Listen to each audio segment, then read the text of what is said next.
بسم الله الرحمن الرحيم وبه نستعين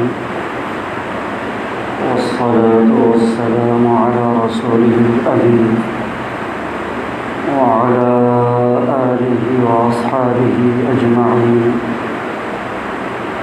أما بعد فأعوذ بالله من الشيطان الرجيم بسم الله الرحمن الرحيم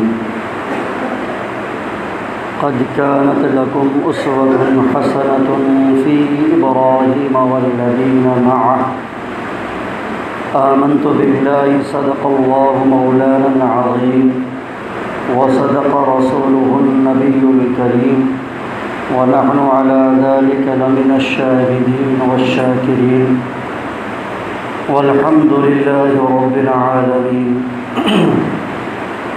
اللهم صل على سيدنا محمد وعلى آل سيدنا محمد وبارك وسلم اللهم صل على سيدنا محمد وعلى آل سيدنا محمد وبارك وسلم اللهم صل على سيدنا محمد وعلى آل سيدنا محمد وبارك وسلم. محترم بزرگوں اور دینی بھائیوں، السلام علیکم ورحمۃ اللہ وبرکاتہ.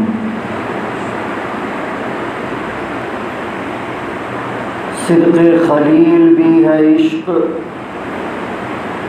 صبر حسین بھی ہے عشق. صدق خلیل بھی ہے عشق، صبر حسین بھی ہے عشق. معرکہ وجود میں بدر و حنین بھی ہے عشق.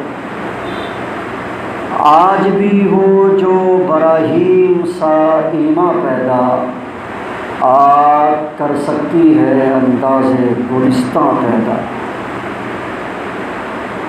محترم سامعین، ہم نے گزشتہ 2 جمعے سے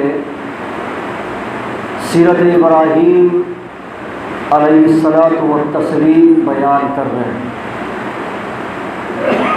ہم نے پیچھے ابراہیم علیہ الصلاۃ والتسلیم کے متعلق بہت ساری باتیں بتائی اور بتایا کہ قرآن کریم کے اندر اللہ تعالیٰ نے جناب محمد رسول اللہ صلی اللہ علیہ وسلم کی ذات کو اسوہ حسنہ قرار دیا، اور پھر اس کے بعد اگر کوئی ذات ہے تو حضرت ابراہیم کی ذات ہے، جس کے بارے میں اللہ تعالیٰ نے فرمایا ہے کہ ابراہیم علیہ السلام کی ذات میں تمہارے لیے اسوہ حسنہ ہے.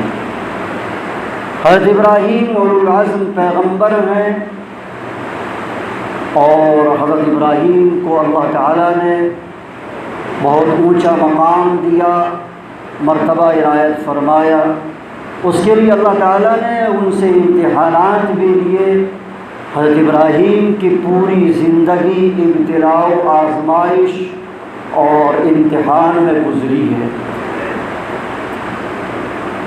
حضرت ابراہیم علیہ السلام بہت ہی خلیق، ملنسار، خوش مزاج اور مہمان نواز انسان تھے. حضرت ابراہیم علیہ السلام کی ایک بڑی خوبی یہ تھی کہ آپ اس وقت تک کھانا نہیں کھاتے تھے جب تک کہ کوئی مہمان آپ کے دسترخوان پر موجود نہ ہو.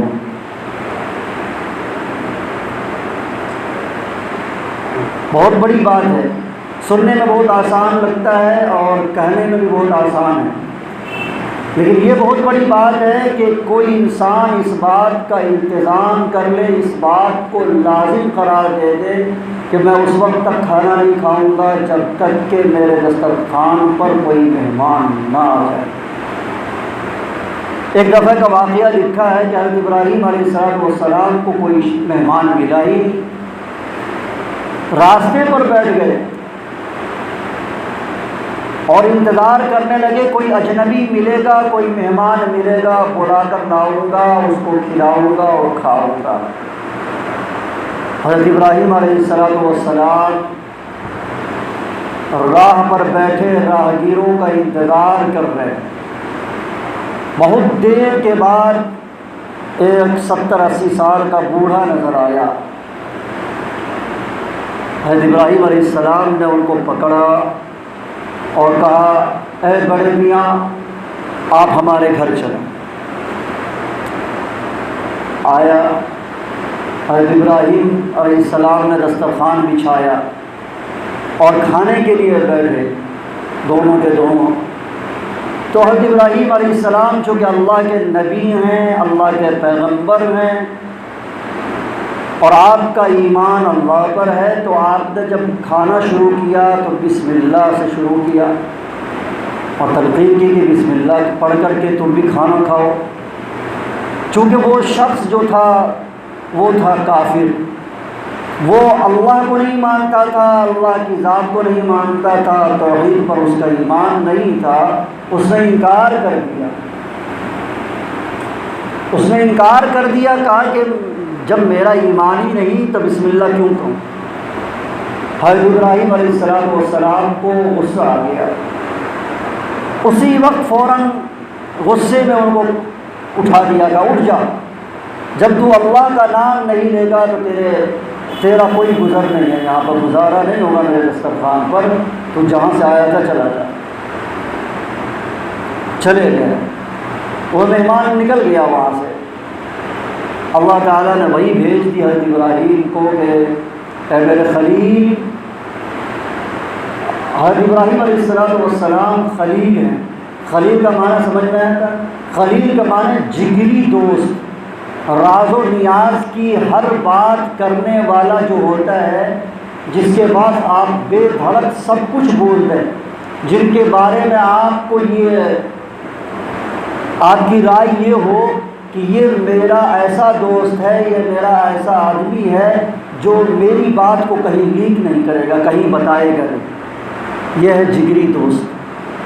اللہ تعالیٰ نے قرآن کریم میں یہ فرمایا کہ ہم نے ابراہیم کو اپنا خلیل بنایا، وَاتَّخَذَ اللَّهُ إِبْرَاهِيمَ خَلِيلًا، اور ہم نے ابراہیم کو اپنا خلیل بنایا، جگری دوست بنایا۔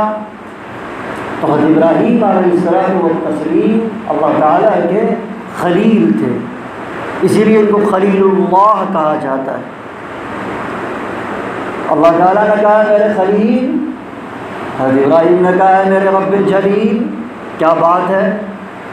کہا یہ بوڑھا ہو گیا 70-80 سال کا، اس نے کبھی بھی اپنی زندگی میں میرا نام بھول کر نہیں لیا، لیکن میں اس کو کھلاتا پلاتا رہا۔ آج تیرے دسترخوان پہ آیا اور نام نہیں لیا تو غصے میں آ گیا اور اس کو نے دھتکار دیا۔ تو اپنا ظرف بھی دیکھ، میرا ظرف بھی دیکھ، جا اس کو پکڑ ڈھونڈ کر لا۔ حضرت ابراہیم علیہ السلام اٹھ کھڑے ہوئے اور ڈھونڈا، بہت تلاش و جستجو کے بعد وہ بندہ ملا، پکڑ کر کے منت سماجت کرنے لگا، اے بوڑھے میاں مجھ سے غلطی ہو گئی، چلیے کھا لیجیے۔ کہا بھائی کیا بات ہو گئی؟ ابھی تو تم بہت غصے کر رہے تھے، دسترخوان پر سے اٹھا لیا۔ کہا مجھے کوئی بات تو نہیں، بات صرف یہ ہے کہ تم 70-80 سال کے ہو گئے، اللہ نے میرا جو پروردگار ہے، میرا جو رب جلیل ہے، اس نے تم کو کھلایا اور کھلا رہا ہے، کھلاتا رہے گا، اور میں اس کا بندہ۔ یہ ایک غلطی ہوئی یا یہ کہ مجھ سے یہ ایسا ہوا کہ میں نے تمہیں اٹھا دیا۔ تو اس بوڑھے کو یہ بات اتنی اچھی لگی یا اثر انداز ہو گئی یہ بات ان کے دل پر کہ اس نے فوراً کلمہ پڑھ لیا، لا الہ الا اللہ ابراہیم خلیل اللہ۔ تو حضرت ابراہیم علیہ السلام مہمان نواز تھے۔ ہمارے یہاں ہمیں بھی چاہیے کہ ہم بھی مہمان نواز بنیں۔ ہمارے یہاں کوئی مسافر آتا ہے، کوئی پوچھتا تک بھی نہیں ہے کہ بھائی کھانے وانے کا انتظام ہوا ہے کہ اللہ ماشاء اللہ، کوئی اکا دکا کوئی پوچھ لیا تو پوچھ لیا۔ ارے چندہ وندہ کرنے ہی کے لیے آتے ہیں کوئی لوگ یا مسافر آتے ہیں تو ہم بھی نماز پڑھ کے نکل جاتے ہیں، لیکن ہماری عادت کیا ہے کہ نماز پڑھے اور چل دیے۔ وہ بندہ کہاں کا رہتا ہے، نہیں رہتا ہے، بہت دور کا، کھانے کا انتظام ہے یا نہیں ہے۔ یہ اکٹھا کی ایک صفت رہی ہے ماشاءاللہ شروع سے، اور ہمیں چاہیے کہ اس کو برقرار رکھے۔ اگر کمی آئی ہے تو اس کی بھرپائی کریں کہ کوئی بھی اکٹھا میں آئے باہر کا، تو ہمارا یہ اخلاقی فریضہ بنتا ہے، دینی فریضہ بھی بنتا ہے کہ کم سے کم ہم اس سے پوچھیں کہ آپ نے کھانا کھایا ہے یا نہیں کھایا ہے، تو اس کے کھانے کا انتظام کرنے میں کتنی دقت ہوگی، کوئی پریشانی نہیں ہے۔ ہمارے استاد محترم دارالعلوم دیوبند کے وہ فرماتے ہیں کہ تکلف میں تکلیف ہے۔ ہم لوگ تکلف ہی بہت کرتے ہیں، ہے نہیں؟ تکلف کریں گے تو تکلیف ہوگی، تکلف نہیں کریں گے کوئی تکلیف نہیں۔ کہہ رہے کہ مہمان آیا ہے کوئی بات نہیں ہے، جو گھر میں بنا ہے وہی کھلا دے، جو آپ خود کھا رہے ہیں۔ بہت اگر لوازم ہے، انڈا لے آئے تر کر کے دے دیں، ایک آئٹم پڑ دیا۔ اب یہ ہے کہ مہمان آیا ہے، جائیں گے یار گوشت ہونا چاہیے، پلاؤ ہونا چاہیے، چلاؤ ہونا چاہیے، پھر یہ ہونا چاہیے، پھر وہ ہونا چاہیے، مختلف انواع و اقسام کی چیزیں ہونی چاہیے، تو پھر تکلیف ہوگی، پھر دل گوارا نہیں کرے گا کہ اس کو ٹوکوں میں۔ لیکن جب یہ سادگی کے ساتھ ہم چلیں گے کہ جو ہم خود کھائیں گے وہی کھلائیں گے، تو پھر کوئی جھجک نہیں ہوگی، کوئی عار محسوس نہیں ہوگا کہ بھائی آپ بھی چلیں کھانا کھا لیں۔ بہرحال اس سلسلے میں ایک بات یاد آئی تو ہم نے عرض کر دیا ہے، اور کوشش کریں گے انشاءاللہ ہم سب مل کر کے کہ اس اپنی روایت کو، مہمان نوازی کی روایت کو ہم انشاءاللہ زندہ رکھیں۔ حضرت ابراہیم علیہ السلام کی امتحان میں پوری زندگی گزری۔ ہم نے گزشتہ جمعہ یہ بتایا تھا کہ حضرت ابراہیم علیہ السلام کو آگ میں ڈال دیا۔ ابراہیم علیہ السلام نے کسی کا تعاون لینا گوارا نہیں کیا، کہا کہ میرا رب جلیل دیکھ رہا ہے کہ اس کا خلیل جل رہا ہے، اگر اسے بچانا ہوگا تو خود بچا لے گا۔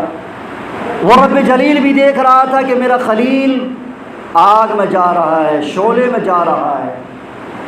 وہ حکم الحاکمین ہے، وہ رب السماوات والارض ہے، خالق کائنات ہے، وہ ہر چیز کا پیدا کرنے والا، ہر چیز کے اندر تاثیر ڈالنے والا اور تاثیر چھیلنے والا، اور دنیا کی ہر چیز اسی کے حکم کے تابع۔ وہ اگر پتوں سے کہے ہلنے کے لیے تو وہ ہلے، اگر سورج سے کہے نکلنے کے لیے تو نکلے، اگر کہے ڈوب جانے کو تو ڈوب جائے، آسمان کو کہے چرمرا جاؤ تو چرمرا جائے، زمین سے کہے تم پھٹ جاؤ تو پھٹ جائے، اگر زمین سے کہے تم نرم ہو جاؤ تو نرم ہو جائے، سخت ہونے کو کہے سخت ہو جائے۔ دنیا کا کائنات کا ذرہ ذرہ اسی خالق کائنات کے حکم کے تابع اور اسی کی اطاعت گزار ہے، اور اسی کے حکم پر چلنے کے لیے بےتاب اور چل رہا ہے۔ اس خالق کائنات نے حکم دیا، یا نار کونی بردا وسلاما علی ابراہیم، اے آگ تو ابراہیم پر ٹھنڈی ہو جا سلامتی کے ساتھ۔ صرف یہ نہیں کہا کہ ٹھنڈی ہو جا، ہو سکتا ہے اتنی ٹھنڈی ہو جائے کہ وہ برف بن جائے اور میرے خلیل کو نقصان ہو جائے۔ سلامتی کے ساتھ ٹھنڈی ہو جا، گل و گلزار بن جا۔ اور حضرت ابراہیم کا ایمان بھی دیکھے کہ جب ان کو کہا کہ تمہیں پھینکا جائے گا آگ کے اندر، تو یہ نہیں کیا کہ پس و پیش کیا کہ ابھی میں پھر جاؤں، آگ سے بچ جاؤں گا۔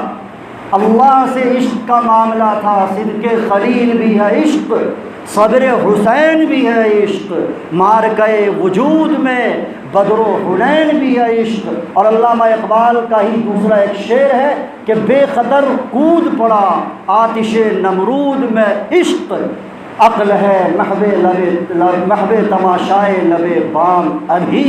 عقل تو سوچتی ہے، عقل عیار ہے، سو بھیس بدل لیتی ہے۔ عقل جو ہوتی ہے وہ چالاکی کے لیے مشہور ہے، وہ یہ سوچتی ہے کہ ایسا کروں گا تو ایسا ہو جائے گا، ایسا نہیں کروں گا تو ایسا، لیکن عشق یہ نہیں دیکھتا ہے۔ عشق جس سے ہو جائے وہ نفع و نقصان کو نہیں دیکھا کرتا ہے، بلکہ وہ مرنے تلنے کٹنے پر بھی تیار ہو جایا کرتا ہے۔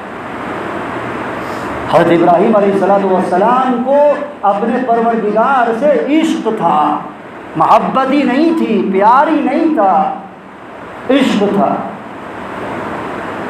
اسی لیے علامہ اقبال نے یہ بھی کہا کہ آج بھی جو ہو ابراہیم سا ایمان پیدا، آگ کر سکتی ہے انداز گلستان پیدا۔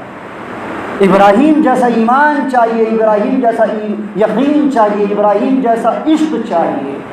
اگر ایسا ہو جائے گا تو دنیا تمہارے زیر نگی ہے۔ یہ آگ واگ کیا ہے؟ کچھ نہیں، سب گل گلزار ہو جائے۔ بہرحال حضرت ابراہیم علیہ السلام اس سے بھی کامیاب ہوئے۔ اب دیکھا کہ پوری قوم مخالفت پر اتر آئی ہے، یہاں دعوت و تبلیغ کا کوئی کام ہو نہیں سکتا ہے، دین حنیف کی اشاعت یہاں ممکن نہیں۔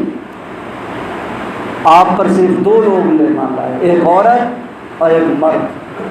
عورت میں حضرت سارہ اور مرد میں آپ کے برادر زادہ حضرت لوط علیہ السلام، بس دو آدمی۔ یہ 3 آدمی کا ایک قافلہ تھا، وہاں سے چل پڑے، ہجرت کی۔ ہجرت کی بھی بڑے فضائل ہیں، بڑی فضیلتیں ہیں۔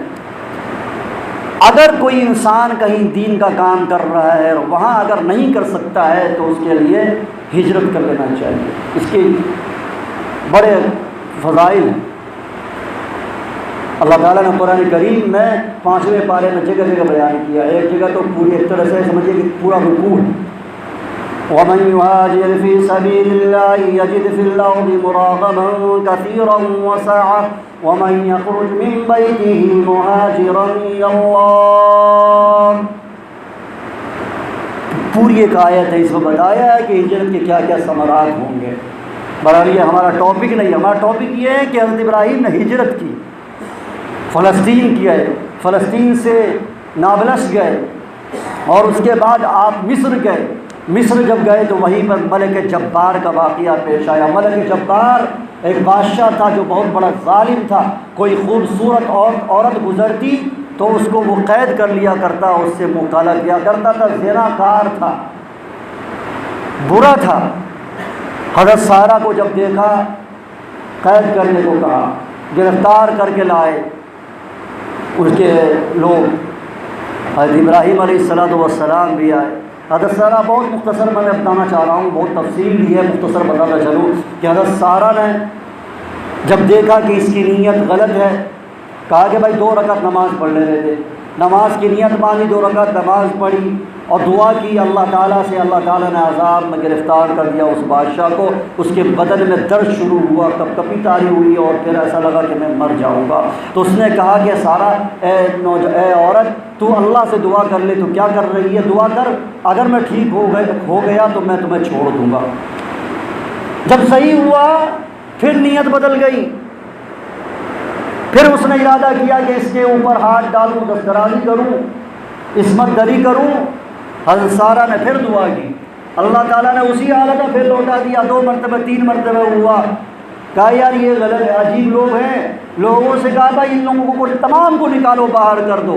اور اللہ کو چونکہ ایک بات اور منظور تھی کہ حضرت ابراہیم علیہ السلام کو ایک بیوی اور عطا کرنا تھا، حضرت ہاجرہ کے شکل میں، جن سے جناب محمد الرسول اللہ صلی اللہ علیہ وسلم کو پیدا کرنا تھا۔ اسی گھر میں حضرت ہاجرہ تھی اور ابھی بچی تھی۔ کہا کہ بھائی اس کو بھی لے جاؤ، تم لوگ کچھ اور لوگ معلوم ہوتے ہو۔ تو حضرت سارہ نے حضرت ہاجرہ کو لیا اور لے کر کے وہاں سے چل پڑے، اور حضرت ہاجرہ سے پھر بعد میں حضرت ابراہیم علیہ السلام کی شادی ہوئی۔ اور جب شادی ہوئی تو دونوں بیوی ہو گئے۔ حضرت سارہ سے حضرت اسحاق علیہ السلام ہیں۔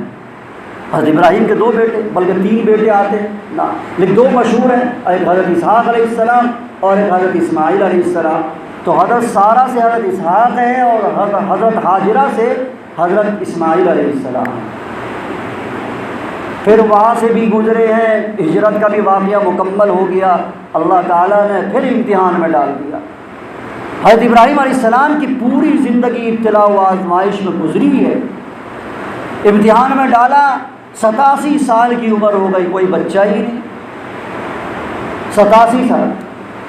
اب 87 سال کی عمر میں ایک بیٹا ملا حضرت اسماعیل کی شکل میں، اور حضرت اسماعیل علیہ السلام 13 سال کے تھے اس سے پہلے وہ واقعہ آیا کہ اللہ تبارک و تعالیٰ نے ان دونوں کو بلکہ حضرت ابراہیم علیہ السلام کو حکم دیا کہ ایسا کرو، اب میرے نام پر جب تمہیں عشق ہے مجھ سے اور تو میرا مقرب بندہ ہے، تو پھر ایک امتحان اور دو، وہ یہ کہ اپنے بال بچوں کو ایسی جگہ لے جا کر رکھ دو جہاں نہ پانی ہے، نہ گھاس ہے، نہ زراعت ہے، نہ کوئی نام و نشان ہے انسان کا، نہ کچھ بھی نہیں ہے، جس کو قرآن کریم میں کہا ہے وادی غیر ذی زرع، ایسا میدان جو کاشت کے قابل نہیں، جو بے زراعت ہے، کھیتی باڑی نہیں۔ اور قرآن کریم میں اللہ تبارک و تعالیٰ نے اس کا نقشہ کھینچا ہے کہ حضرت ابراہیم کی زبانی کہا ربنا انی اسکنت من ذریتی بواد غیر ذی زرع عند بیتک المحرم، اے میرے پروردگار، میں نے اپنی ذریت میں سے بعض کو آپ کے مقدس گھر کے نزدیک ایک ایسے میدان میں جو بے آب و گیاہ ہے، بے زراعت ہے، لا کر آباد کر دیا ہے۔ اب اس کی لاج رکھنا تیری ذمہ داری ہے۔ آگے حضرت ابراہیم نے دعا کی وَارْزُقْهُم مِّنَ الثَّمَرَاتِ، اب کچھ بھی نہیں ہے لیکن دعا کر رہے ہیں حضرت ابراہیم۔ کیا دعا کر رہے ہیں کہ ان کو مختلف قسم کے پھل اور میوے دینا۔ اور آج دنیا گواہ ہے کہ کسی بھی ملک میں یا کسی بھی علاقے میں دنیا کی ساری چیزیں نہیں ملتی، لیکن مکہ المکرمہ وہ شہر ہے کہ تقریباً دنیا کی ہر چیز وہاں مل جاتی ہے کھانے پینے کی۔ بہت بڑے بڑے کیلے ہوتے ہیں، ایسے ایسے کیلے تو ہم نے یہاں کہیں نہیں دیکھا تھا، وہاں دیکھنے کو ملے ہم لوگوں کو۔ اور کیا کیا چیزیں تھیں، یہ حضرت ابراہیم علیہ السلام کی دعاؤں کا ثمرہ اور نتیجہ ہے۔ بہرحال انشاءاللہ